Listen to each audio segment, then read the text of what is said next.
Hello friends, welcome to my channel. ನಾನು ನಿಮಗೆ ಇವತ್ತು ಬಂದುಬಿಟ್ಟು ಕಾರ್ಡಿಯಾಕ್ ಪ್ರೊಫೈಲ್ದು ಎನ್ಸೈಮ್ಸ್ ಬಗ್ಗೆ ಹೇಳೋಣ ಅಂತ. ಸೊ ಇವತ್ತು ಇನ್ಯಾಕೆ ತಡ, ಈ ವಿಡಿಯೋನ ಶುರು ಮಾಡೋಣ. ಅದಕ್ಕಿಂತ ಮುಂಚೆ ಯಾರ್ಯಾರು ನನ್ನ ಚಾನಲ್ನ ಹೊಸ್ದಾಗಿ ನೋಡ್ತಿದ್ದೀರೋ ಕೆಳಗಡೆ ಕಾಣುವ ರೆಡ್ ಕಲರ್ ಸಬ್ಸ್ಕ್ರೈಬ್ ಬಟನ್ನ ಕ್ಲಿಕ್ ಮಾಡ್ಕೊಂಡು ನೋಡಿ. ಇವತ್ತು ಈ ವಿಡಿಯೋದಲ್ಲಿ ಏನಪ್ಪ ಅಂತ ನಾನು ಮುಂಚೆನೇ ಹೇಳಿದೆ. ಸೊ ಇವಾಗ ಎನ್ಸೈಮ್ಸ್ ಅಂತ ಸ್ಟಾರ್ಟ್ ಮಾಡಿದ್ರೆ ಫಸ್ಟ್ ಬರೋದು LDH. LDH ಅಂದರೆ ಏನಿಲ್ಲ, ಸೀರಮ್ ಲ್ಯಾಕ್ಟೇಟ್ ಡಿಹೈಡ್ರೋಜನೇಸ್ ಅಂತ ಅರ್ಥ. ಸೀರಮ್ ಲ್ಯಾಕ್ಟೇಟ್ ಡಿಹೈಡ್ರೋಜನೇಸ್ ಅನ್ನೋದು ಒಂದು enzyme related to cardiac profile. So ಅದ್ರ ಬಗ್ಗೆ ಈಗ ಸ್ವಲ್ಪ ನೋಡೋಣ. ಸೊ ಈಗ ಪ್ರಿನ್ಸಿಪಲ್ ಆಫ್ ಎಸ್ಟಿಮೇಷನ್ ಯಾವ ಥರ ಮಾಡ್ತಾರಪ್ಪ ಅಂದರೆ, ಲ್ಯಾಕ್ಟೇಟ್ ಡಿಹೈಡ್ರೋಜನೇಸ್ದು decrease in UV absorbance at 340 nanometre as LDH is catalysed reaction progress. ಅಲ್ಲಿ ಏನಾಗುತ್ತಪ್ಪ ಅಂದರೆ, ಒಂದು ಕ್ಯಾಟಲೈಸ್ಡ್ ರಿಯಾಕ್ಷನ್ ಆಗುತ್ತೆ. ಅದಿಲ್ಲಿ ನೀವು ನೋಡ್ಬೋದು ರಿಯಾಕ್ಷನ್ನ. Lactate plus NAD plus give rise to, ಇದು ರಿವರ್ಸಬಲ್ ರಿಯಾಕ್ಷನ್ನು. ಪೈರುವೇಟ್ ಮತ್ತು NADH ಪ್ಲಸ್ ಹೈಡ್ರೋಜನ್ನು ರಿಲೀಸ್ ಆಗುತ್ತೆ. Normal serum levels of LDH is equal to ಎಷ್ಟಪ್ಪ ಅಂದರೆ 120ಇಂದ 290 U/L ಅಂತ ಅರ್ಥ. ಇದ್ರದ್ದು ಅಕರೆನ್ಸ್ ಯಾವ ಥರ ಇರುತ್ತೆ, ಎಲ್ಲೆಲ್ಲಿರುತ್ತೆ? ಹಾರ್ಟ್, ಲಿವರ್, ಸ್ಕೆಲಿಟಲ್ ಮಸಲ್ಸ್,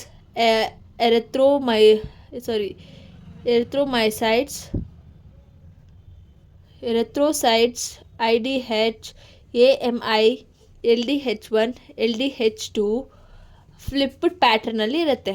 ಮತ್ತು ಫಿಸಿಯಾಲಜಿಕಲ್ ಕಂಡೀಷನ್ ನೋಡೋದಾದರೆ, ಇಟ್ ಈಸ್ ಲೆಸ್ ದೆನ್ LDH2ಗಿಂತ LDH1 ಜಾಸ್ತಿ ಇರುತ್ತೆ. ನಾರ್ಮಲ್ LDH ಲೆವೆಲ್ಸ್ನ ನೋಡೋದಾದರೆ ಇದರಲ್ಲಿ 1, 2, 3, 4, 5 ಅಂತ 5 ಲೆವೆಲ್ಸ್ವರೆಗೂ ಕರಿತೀವಿ. ನಾರ್ಮಲ್ ರೇಂಜ್ ಬಂದು 20 to 30 ಇದ್ದರೆ ಅದು 100 ಯೂನಿಟ್ ಸಿರಮ್ ಹಾಕಬೇಕು. 30 to 40 ಇತ್ತು ಅಂದರೆ 115, 17 to 20 ಇತ್ತು ಅಂದರೆ 65, 3 to 13 ಇತ್ತು ಅಂದರೆ 40, 4 to 12 ಇತ್ತು ಅಂದರೆ 35. ಸೊ ಕಾರ್ಡಿಯಾಕ್ ಬಯೋಮಾರ್ಕರ್ಸ್ ಅಂತ ಕರೀತಾರೆ ಇವ್ರನ್ನ. ಯಾರ್ಯಾರನ್ನ? LDH, LDH1, CPK, MB and SGOT, ಇದಿಷ್ಟು. ಸೊ ಇದು ಬಂದುಬಿಟ್ಟು ಅಪ್ಪರ್ ಲಿಮಿಟ್ ಆಫ್ ನಾರ್ಮಲ್ಗಿಂತ ಒಂದು ಸ್ವಲ್ಪ ಜಾಸ್ತಿ ಇರುವಂಥದ್ದು. ಇದಿಷ್ಟು ನೋಡ್ಬೋದು ಯಾವ್ಯಾವ ಥರ ಮೇಲೆ ಕರ್ವ್ಸ್ ಹೋಗಿದೆ ಅಂತ. ಇದು ಬಂದು ಹವರ್ಸ್ ಫ್ರಮ್ ಆನ್ಸೆಟ್ ಆಫ್ ಇನ್ಫ್ರಾಕ್ಷನ್, ಅದು ಹವರ್ಸ್ನ ಸೆಟ್ ಮಾಡಿರೋದು. ಮತ್ತು ಈಗ ಸೀರಮ್ ಆಸ್ಪರ್ಟೇಟ್ ಅಮೈನೋ ಟ್ರಾನ್ಸ್ಫರೇಸ್ AST ಬಂದುಬಿಟ್ಟು ಸೀರಮ್ ಗ್ಲೂಟಮೇಟ್ ಆಕ್ಸಿಲೋ ಅಸಿಟೇಟ್, ಅದು ಬಂದು SGOT ಅಂತ ಕರಿತೀವಿ. ಅದರದ್ದು ನಾರ್ಮಲ್ ರೇಂಜ್ ಬಂದುಬಿಟ್ಟು 6ಇಂದ 25 ಇಂಟರ್ನ್ಯಾಷನಲ್ ಯೂನಿಟ್/ಲೀಟರ್ ಆಗಿರುತ್ತೆ. ಸ್ಟಾರ್ಟ್ಸ್ ಇನ್ಕ್ರೀಸಿಂಗ್ ವಿತಿನ್ 6 to 12 ಅವರ್ಸಲ್ಲಿ ಅದು ಇನ್ಕ್ರೀಸ್ ಆಗ್ತಾ ಇರುತ್ತೆ. ಯಾವಾಗಪ್ಪ ಅಂದರೆ ಆಫ್ಟರ್ ಚೆಸ್ಟ್ ಪೇನ್ ಸ್ಟಾರ್ಟ್ ಆದಮೇಲೆ ಇದು ಇನ್ಕ್ರೀಸ್ ಆಗುತ್ತೆ. ಪೀಕ್ ಬಂದುಬಿಟ್ಟು ಹವರ್ಸಲ್ಲಿ ಕ್ಯಾಲ್ಕುಲೇಟ್ ಆಗುತ್ತೆ, 24ಇಂದ 48 hours. Less specific indications of myocardial infarction as it occurrence liver muscles, haemolytic disease as it liver ಮಸಲ್ಸ್ಗೆ ಮತ್ತು ಹಿಮೋಲೆಟಿಕ್ ಡಿಸೀಸಸ್ ಅವ್ರಿಗೆ ಇರ್ಬೋದು. ಏನು ಇದು ಬಂದು ಲೆಸ್ ಸ್ಪೆಸಿಫಿಕ್ ಆಗಿ ಇಂಡಿಕೇಶನ್ ಯಾವುದ್ರ ಬಗ್ಗೆ ಇಂಡಿಕೇಶನ್ ಮಾಡುತ್ತಪ್ಪ ಅಂದರೆ, ಮಯೋಕಾರ್ಡಲ್ ಇನ್ಫರಾಕ್ಷನ್ ಅಂದರೆ ಹಾರ್ಟ್ ಅಟ್ಯಾಕ್ ಆಗಿರ್ಬೋದು. ಅದು ಬಂದ್ಬಿಟ್ಟು ಎಲ್ಲಿ ಅಕ್ಕರ್ ಆಗುತ್ತೆ ಅಂದರೆ ಲಿವರ್ ಮಸಲ್ಸು ಮತ್ತು ಹಿಮೋಲೆಟಿಕ್ ಡಿಸೀಸಸ್ ಅವ್ರಿಗೆ ಆಗ್ಬೋದು ಅಂತ. Prolonged myocardial ischaemic congestive heart failure increases in SGOT. ಇದು ತುಂಬ ಇನ್ಕ್ರೀಸ್ ಆಗುತ್ತೆ ಹಾರ್ಟ್ ಫೇಲ್ಯೂರ್ ಎಲ್ಲನೂ. Increase in SGOT is less than increase in CPK. Half-life is of a small duration and returns to the normal within 4 to 6 hours ಅಲ್ಲಿ ಅದು normal ಬಂದುಬಿಡುತ್ತೆ. Serum creatine phosphor kinase ಬಗ್ಗೆ ನೋಡೋದಾದರೆ, normal CPK MB is 6% of total CPK activity. CPK ಅಂದ್ರೇನು? Creatinine phosphor kinase ಅಂತ. is less than 10 myocardial infarction, is greater than 10 muscular damage, silent myocardial infection, pain-free infarcts, diabetes mellitus, hypertension, impaired peripheral arterial blood flow, ECG or other findings.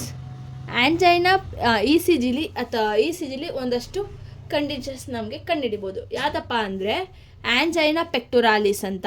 ಅದು ಯಾವಾಗುತ್ತೆ? Increase in CPK ಲೆವೆಲಲ್ಲಿ increase ಆದಾಗ. Increase in arrhythmias, congestive cardiac failure. So so ಇದಿಷ್ಟು angina ಪೆಕ್ಟೋರಾಲಿಸಲ್ಲಿ ಆಗುವಂಥದ್ದು.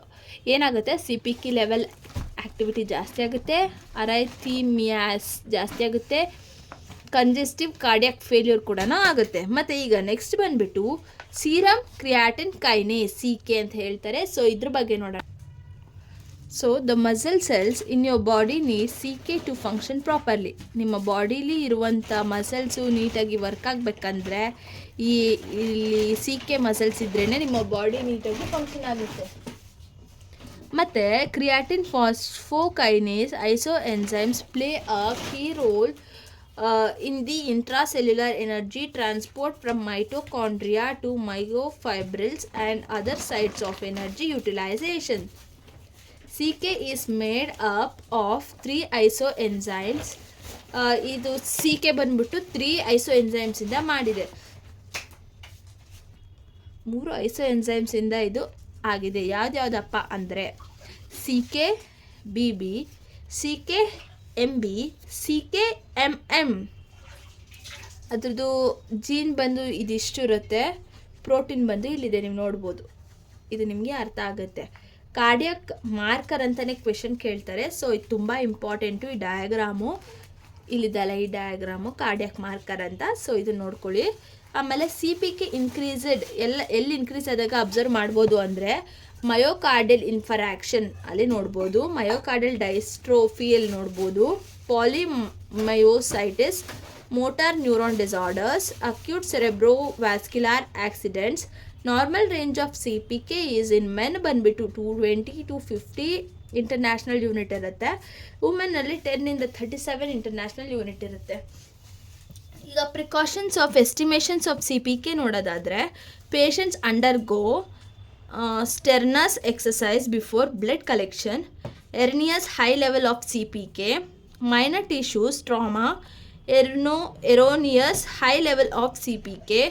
Sample should be kept in refrigerator until test carried out. ಇದನ್ನು ಆಚೆ ಇಡಬಾರ್ದು. ಈ ಟೆಸ್ಟ್ ಏನಾದರೂ ಮಾಡೋಕ್ಕೆ ಕೊಟ್ಟಿದ್ರೆ, ಸೊ ಈ ಟೆಸ್ಟ್ ಆಗೋಕ್ಕಿಂತ ಮುಂಚೆನೇ ಇದರಲ್ಲಿ ಈ ಸ್ಯಾಂಪಲನ್ನು ನಾವು ರೆಫ್ರಿಜರೇಟ್ರಲ್ಲಿ ಇಡಬೇಕು. ಮತ್ತು ಕಾರ್ಡಿಯಾಕ್ ಮಾರ್ಕರ್ಸು ಕೂಡ ಇದು estimation of C P K ತುಂಬ ಇಂಪಾರ್ಟೆಂಟ್ ಇರುತ್ತೆ. ಈಗ ಮಯೋಗ್ಲೋಬಿನ್ ಅನ್ನೋದು ಇನ್ನೊಂದು ಮಾರ್ಕರ್ ಆಗಿದೆ, ಇನ್ನೊಂದು ಎನ್ಸೈಮ್ ಇದೆ, ಅದನ್ನು MB ಅಂತ ಕರಿತೀವಿ. ಅದರ ಬಗ್ಗೆ ನೋಡೋದಾದರೆ, oxygen binding protein in skeletal muscles and cardiac ಮಸಲ್ಸಲ್ಲಿ ಇದು ಒಂದು ಪ್ರೋಟೀನ್ ಟೈಪು ಬೈಂಡ್ ಆಗುತ್ತೆ ಸ್ಕೆಲಿಟಲ್ ಮಸಲು ಮತ್ತು ಕಾರ್ಡಿಯಾಕ್ ಮಸಲ್ಸಲ್ಲಿ. ಲೋವರ್ ಮಾಲಿಕ್ಯುಲರ್ ವೆಯ್ಟ್ ಇರುತ್ತೆ. Cystosolic location, appearance in circulation after muscle injury, monoclonal antibody for estimation by RIA, temporal pattern of serum, myoglobin and creatine kinase. 2 patients with myocardial infarctions. ಇದೇನಪ್ಪ ಅಂದರೆ temporal pattern of serum myoglobin and creatine kinase 2 patients with myocardial infarctions. ಇದಿಷ್ಟನ್ನು ನಾವು calculate ಮಾಡೋದಾದರೆ 2 patients ಬಂದುಬಿಟ್ಟು myocardial ಇನ್ಫ್ರಾಕ್ಷನ್ಸ್ ಆಗಿ ಇರ್ತಾರೆ. As a cardiac marker ಆಗಿ ನೋಡೋದಾದರೆ, increase in serum levels after myocardial infarction as early as 1 hour. Necrosis ಅಂತ ಹೇಳ್ತಾರೆ ಈ ಸಿಚುವೇಶನ್ನ. ಇನ್ಕ್ರೀಸ್ ಸಿರಮ್ ಲೆವೆಲ್ ಎಲ್ಲ ಇನ್ಕ್ರೀಸ್ ಆಗುತ್ತೆ. ಮಯೋಕಾರ್ಡಿಯಲ್ ಇನ್ಫ್ರಾಕ್ಷನ್ ಆಗಿದೆ as early as 1 hour. 1 hour ಬೇಗನೆ 1 hourಗಿಂತ ಮುಂಚೆನೇ ಆಗಿದೆ. ಅವಾಗ ಏನಾಗುತ್ತೆ, ಸಿರಮ್ ಲೆವೆಲ್ಸ್ ಎಲ್ಲನೂ ಜಾಸ್ತಿ ಆಗುತ್ತೆ. ಪೀಕ್ ವ್ಯಾಲ್ಯೂಸ್ ಬಂದುಬಿಟ್ಟು 12 to 14 hours ತುಂಬ ಪೀಕಾಗಿ ವ್ಯಾಲ್ಯೂಸ್ ಹೋಗುತ್ತೆ, ಅಂದರೆ ಇನ್ಕ್ರೀಸ್ ಆಗುತ್ತೆ. ಮಯೋಗ್ಲೋಬಿನ್ ರಿಮೇನ್ ಹೈ ಆಗಿರುತ್ತೆ 0 to 4 hours in which CPK2 and cardiac troponin is very short. ಇದು ಟೈಮ್ ಪೀರಿಯಡ್ ಬಂದುಬಿಟ್ಟು CPK2 ಬಂದು ಆ್ಯಂಡ್ ಕಾರ್ಡಿಯಾಕ್ ಟ್ರೋಪೋನಿನ್ ಬಂದುಬಿಟ್ಟು ತುಂಬ ಕಮ್ಮಿ ಇರುತ್ತೆ. ಈಗ 6ನೇದು ಟ್ರೋಪೋನಿನ್. ಅದನ್ನು ನೋಡೋದಾದರೆ, there are 2 types of troponins ಇದ್ದಾವೆ. Troponin T and troponin I ಎರಡಿದೆ. The proteins control the interactions of 2 or other substances, actin and myosin, that cause that heart muscle to contract or squeeze.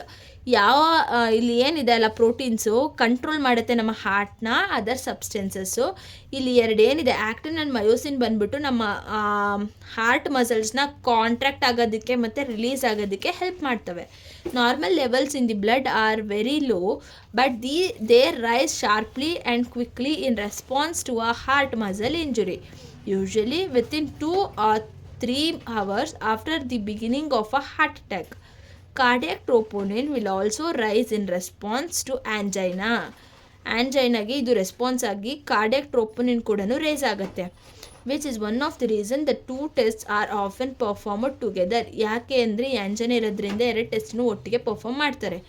Sensitive to damage the CK, valuable at detecting mild heart attacks and early detection.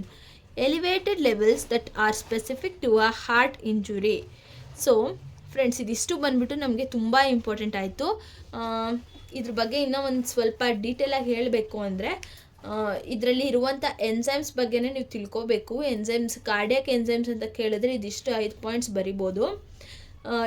ನಾನು ಹೇಳಿದ್ರಲ್ಲಿ ಆ ಕಡೆ ಈ ಕಡೆ ಸ್ವಲ್ಪ ನಿಮ್ಗೆ ಅರ್ಥ ಆಗಿಲ್ಲ ಅಂದರೆ ಕಮೆಂಟ್ ಬಾಕ್ಸಲ್ಲಿ ಕಮೆಂಟ್ ಮಾಡಿ. ಸುಮ್ಮನೆ ಬೇಕು ಅಂತ ಕಮೆಂಟ್ ಮಾಡೋದಕ್ಕೆ ಹೋಗಬೇಡಿ. ಯಾವುದೋ ಒಂದು ಕಮೆಂಟ್ ಬಂತು, ಅದರಿಂದ ಒಂದು ಸ್ವಲ್ಪ ಬೇಜಾರಾಯಿತು. ಆ ಥರ ಕಮೆಂಟ್ ಮಾಡೋಕ್ಕೆ ಹೋಗಬೇಡಿ ಫ್ರೆಂಡ್ಸ್. ಮಾಡೋದಿದ್ರೆ ಸರಿಯಾಗಿರೋ ಕಮೆಂಟ್ ಮಾಡಿ.